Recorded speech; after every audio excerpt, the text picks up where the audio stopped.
Hey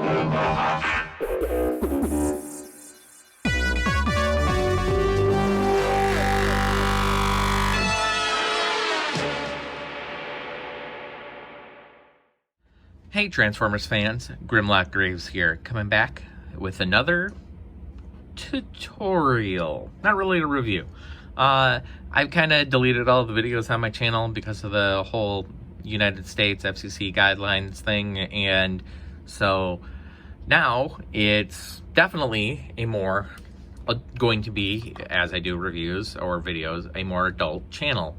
As you can see here, I have tools that should be supervised by an adult, or at the very least done by an adult for adults, as this is a 18 and over channel. And just want to show you guys how you can take your double dealer here and make it so this part will remain flush when it's turned around like that.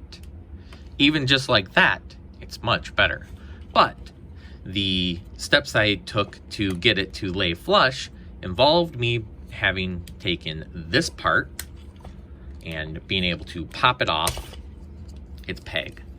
Now, this part actually had two very long pegs right here. As you can see, they were much longer before. I sheared those parts off with another tool right there. And I've made it so that you can take this, turn it around, and you can have this part plug into here, back into here, like so. And get my fingers out of the way, like so.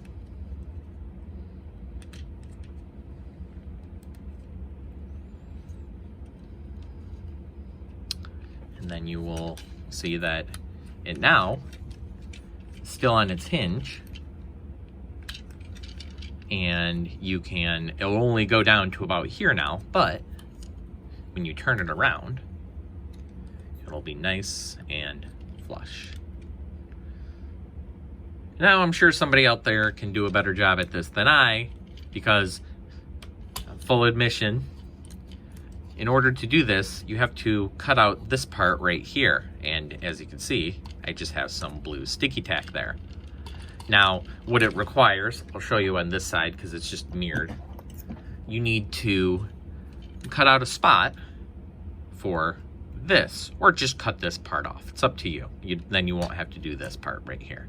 But for me, I chose to keep this on there because I actually like the battle damage stuff. So in order to do this, you will have to actually come in over as if it was on this side. You'll have to cut off, or cut a circle with a 3/32 drill bit, as seen here. So it's about the same size as to fit that. You'll need to cut a hole roughly right there. Now, I screwed it up, but I don't really transform my stuff. It can still fully transform, but I don't usually transform my stuff, so as long as the parts that I've customized aren't visible, it's not that big of a deal to me.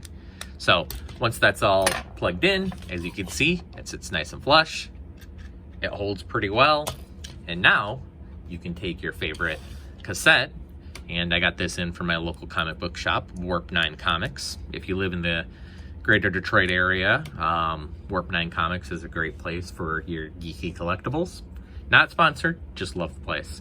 So now you can take your tape, put your little engine part onto here, like so, and plug it into Doubledealer. And while the tape's not super flush inside there, you gotta do a little work to get that to really want to stay. Get it in there like so.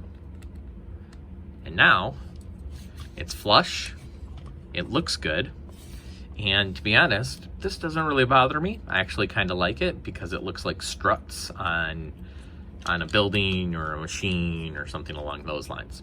Either way, you can do that by simply unscrewing these two parts, which I needed to use my trusty screwdriver here on the flathead end, and I had to stick it way down in here. Now the little bit harder part was cutting the plastic right here, and right here are the two pieces I have. The other piece kind of flew away. Now you do have to cut some plastic, such as this part right there, and you have to cut it. I use my X-Acto knife, and then I use my little pliers, and was able to pop it off no problem. Same thing with this piece. Tiny little piece of plastic. It sits over here. It sits over here, kind of like this. You just gotta cut the line right here, kind of invisible line, and there's even little markers that you can use. There's even little markers you can use here, like that. Come on, focus up. There we go. You can use little markers here. Use that one all the way across to this side, and it's a nice straight line. While it's not my best work, I might clean it up a little bit. I got a little knackered with the X-Acto and cut into it, but all of this stuff is actually covered when it's in robot mode. Now the hard part, for me anyways, was getting down in here. You have to cut a straight line right here, and then you have to it's hard to see. See if I can bring it in a little bit more. You have to cut a piece here and here to bring it all the way in, and then you can close. It's not a tape deck, but sure feels like one. You can close it, and it nestles down inside there, and that's the part that's keeping it. I don't know why they didn't just do that. This part of plastic doesn't really do anything to.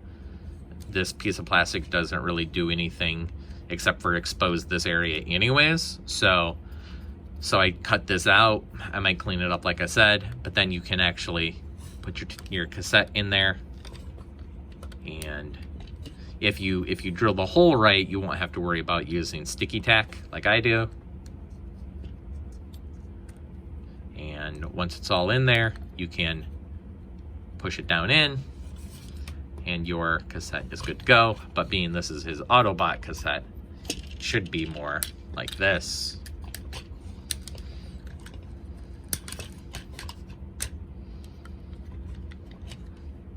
And now he sits flush. It sits flush, and it looks really good. So, good luck. I hope you can do it successfully. And please, don't cut yourself. Be safe. Use proper safety equipment, cut-proof gloves, or if you're not sure of yourself, avoid it altogether. It's not the worst thing having it stick out a little bit like that, but I like to customize and tinker with my figures, so I did that so I was able to get it nice and flush. Anyways, hope you enjoyed the review. I'm going to put him back to his normal, or the little look into this customizing tutorial, and if you want, you can actually just leave it like this if this strut work doesn't really bother you. All right, guys, peace, good luck, stay safe out there, drink your water, and please, for the love of God, wear a mask. Optimus does it. You should too. Later.